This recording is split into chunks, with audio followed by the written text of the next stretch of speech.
राजस्थान के एक छोटे से गांव में रहती थी रुक्मा देवी। उम्र यही कोई 60 साल की होगी उनकी। गांव के लोग कहते थे कि वो औरत नहीं बल्कि डायन थी, क्योंकि शादी होते ही रुक्मा के पति की मौत हो गई और फिर धीरे धीरे उसके परिवार के सब लोग एक एक करके खत्म हो गए और साथ ही गांव में पड़ा अकाल। जमीन सूख गई, खेती सूख गई, लोग भूखे मरने लगे। रुक्मा को गांव से बाहर निकाल दिया गया और तब से वो गांव के बाहर झोपड़ी बनाकर रहने लगी। कोई भी रुक्मा के घर के आजू बाजू से गुजरता तक नहीं था। एक दिन गांव के रहने वाले रतन और उसकी पत्नी आनंदी को दूसरे गांव से आते वक्त रात हो गई और अंधेरे में रास्ता भटक के वो रुक्मा की झोपड़ी के पास जा पहुंचे। अरे आनंदी, ये क्या हो गया? हम तो रुक्मा डायन की झोपड़ी के पास आ पहुंचे। अब तो सब बुरा होगा। जल्दी जल्दी से निकल यहाँ से। हाँ जी, सही कहते हैं आप। ये डायन हमको खा जाएगी। जल्दी भागो यहाँ से। तभी रुक्मा झोपड़ी से बाहर आती है। अरे रुको, तुम लोग यहाँ मेरी झोपड़ी में आराम कर लो और देखो, इस रास्ते पर आगे मत जाना। हाँ हाँ, हमें आगे जाने से इसलिए रोक रही है ना, ताकि हमें मार डाले तू। अरे ना ना, मैं तो तुम्हारी जान बचाना चाहती हूँ, मेरी बात तो सुनो। डर की वजह से आनंदी और रतन वहां से भाग जाते हैं, लेकिन फिर अगले दिन गांव में खबर फैलती है कि रतन और आनंदी ने अपने घर में फांसी लगाकर आत्महत्या कर ली।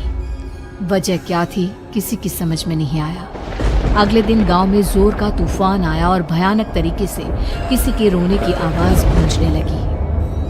अरे भाई, लगता है उस डायन रुक्मा ने गांव पे काला जादू कर दिया है। हाँ भाई, मुझे भी ऐसा ही लग रहा है। लगता है कल आनंदी और रतन मर गए। लगता है ये उसी का किया धरा है। हमें सरपंच के पास चलना चाहिए। वो दोनों आदमी सरपंच के घर पहुंचते हैं। अरे, तुम इस वक्त यहाँ पर क्यों आए हो?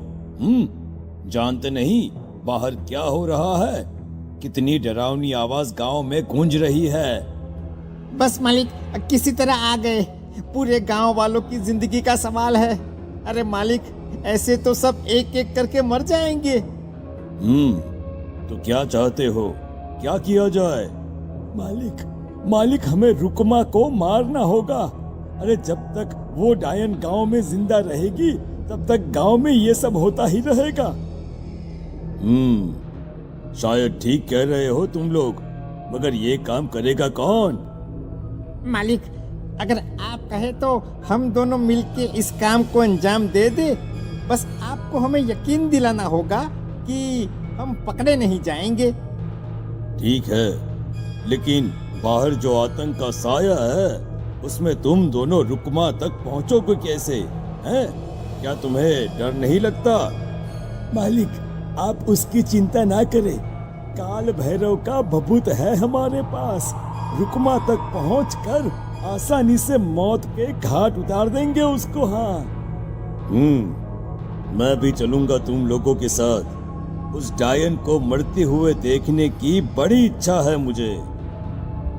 सरपंच उन दोनों लोगों के साथ गांव के बाहर की तरफ चल देता है। गांव में घनघोर काली रात पसरी हुई थी और दिल दहलाने वाली चीख की आवाज माहौल को बेहद खौफनाक बना रही थी। हाथ में काल भैरव का भभूत लिए वो तीनों रुक्मा की झोपड़ी की तरफ जा रहे थे। वहां पहुंचने के बाद, ये लो खंजर और पार कर दो इस डायन के कलेजे के अंदर। मालिक, आप बस यहीं खड़े होकर नजारा देखो, आज ना बचेगी ये। हाँ मालिक, ये भभूत अब इसकी जरूरत नहीं है। मैं इसे यहाँ पेड़ की डाली पे रख देता हूँ। लौटते वक्त हमारी रक्षा करेगा। वो दोनों आदमी चुपके से सोती हुई रुक्मा देवी के ऊपर वार करते हैं। एक जोरदार चीख से वो इलाका गूंज उठता है, लेकिन अचानक रुक्मा के शरीर से जो खून बहता है उसका रंग नीला था। ये देखकर वो दोनों आदमी डर से कांपने लगते हैं। अरे अरे अरे अरे, ये क्या? अरे इसके खून का रंग तो नीला है। अरे तो क्या हुआ?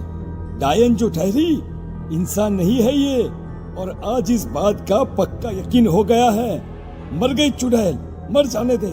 चल सरपंच साहब को जाकर ये खबर सुनाते हैं। वो दोनों जैसे ही बाहर आए उन्होंने देखा सरपंच की लाश पेड़ पे लटकी हुई थी। ये देखकर वो दोनों डर के मारे चीखते हुए वहां से भागे, लेकिन तभी एक बेहद डरावनी औरत उनके सामने आकर खड़ी हो गई। कहाँ जा रहे हो? तुम्हें क्या लगा किसी का खून करके बच जाओगे तुम? कौन हो तुम? कौन हो? हमने तो डायन को मारा है, कुछ गलत नहीं किया भाई। वो डायन नहीं थी, वो इस गांव की रक्षा कर रही थी। तुम कौन हो और तुम्हें कैसे पता वो कौन थी? उसने रतन और आनंदी को मार डाला। रतन और आनंदी को मना किया था रुक्मा ने इस रास्ते से आगे जाने से, पर वही दोनों माने नहीं और उन दोनों ने मुझे देख लिया था, इसलिए उनका मरना तो तय था। क्या मतलब तूने मारा था? और हम समझ रहे थे कि रुक्मा ये सब कर रही है। अरे वो तो मेरे कब्जे में थी, रोज अपने खून का चढ़ावा देकर इस गांव को बचा रही थी। अभी तो उसका खून नीला पड़ गया था, लेकिन तुमने तो उसे मारकर मेरा काम आसान कर दिया। अरे नहीं नहीं, हम नहीं मानते कि ये सच है। नहीं मानते तो बताओ सरपंच कैसे मरा फिर? क्योंकि उस वक्त तो तुम लोग रुक्मा को मार रहे थे ना। जवाब दो। हाँ बात तो सही है, इसका मतलब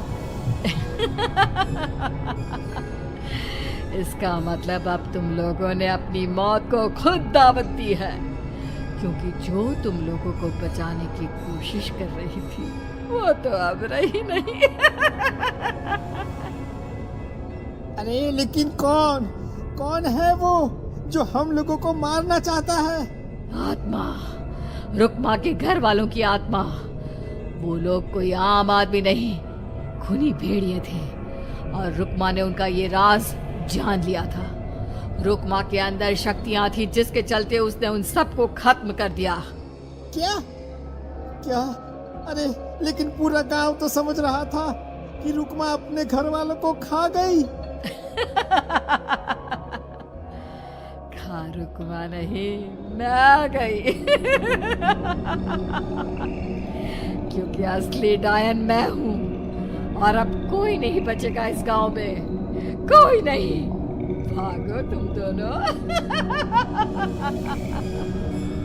वो दोनों आदमी पागलों की तरह भागते हुए गांव पहुंचते हैं। वहां देखते हैं कि पूरा गांव खुद की नदी बन चुका था।